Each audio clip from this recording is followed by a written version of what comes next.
Think of the amount of trust that we put into our cell phones. I mean, to remember the stuff that we can't or won't, I'm not entirely confident that I know my wife's phone number.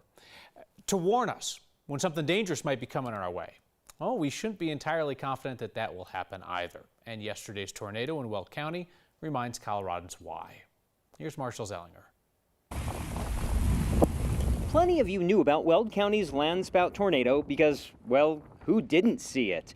But plenty of others found out just like they find out about so much else. The phone went off and it was an alert, so it was either going to be an Amber Alert or a weather alert. Kevin and Christy Black knew about the tornado because of an emergency alert sent to phones, at least sent to Kevin's phone. It was a weather alert and it said a tornado warning.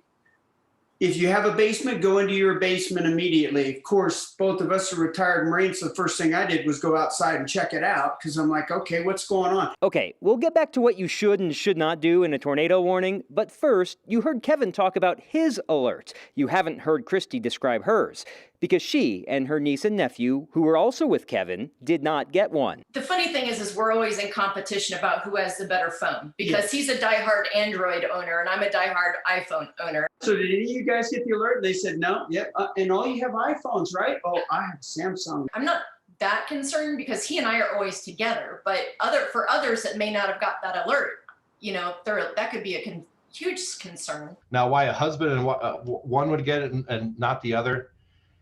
We have definitely heard stories of one cell phone carrier getting or sending out a warning, but one cell phone carrier not quite sending it out. Paul Schlatter is a meteorologist with the National Weather Service in Boulder, where the alerts originate. The radar imagery you're seeing is not from yesterday. It's actually from the Windsor tornado in 2008. But the point is, the polygon drawn by the National Weather Service creates the boundary for which cell phones get notified.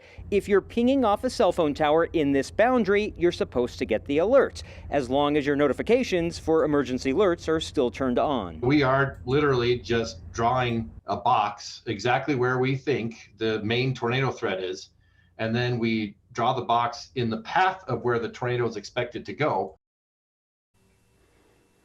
Christy did have her emergency notifications on. Now, real quickly, when your phone tells you there's a tornado warning, meteorologists and my mother will tell you to take shelter, not run outside to see it simply because, oh, you're an ex-Marine. Now, why did one get the alert and not the other? In Kevin and Christy's case, they both were in South Fort Collins, so they were behind the storm already. Perhaps Kevin's cell phone was still pinging off a tower somehow in that polygon area. I reached out to 3 different cell phone providers, including Kevin and Christy's and FEMA, which created the system in the first place. No one can tell me how many phones actually did get the alert yesterday, Kyle. And again, the simplest thing that is within our control is to make sure that our emergency alert settings are on. The moment that you set it, roughly 30 seconds ago, I went, I checked, mine are on, they should be. I feel like for years you have asked questions about this system and gotten muddy answers. The best is you can only check your settings and your notifications in an iPhone. It's on and off. I'm an Android person for my personal phone, and you can turn the sound on and off, and you can turn the alert on and off. So there's the benefit for Kevin and the Android user. You can still get it to your phone, but it won't necessarily make that blaring sound that you have to when you have it activated on your iPhone. I think a lot of us have been in a workplace. For us, it's the newsroom where you hear alerts going off on different phones, sometimes minutes apart or not at all. That's a pretty clear demonstration of what's going on. Marshall, thank you.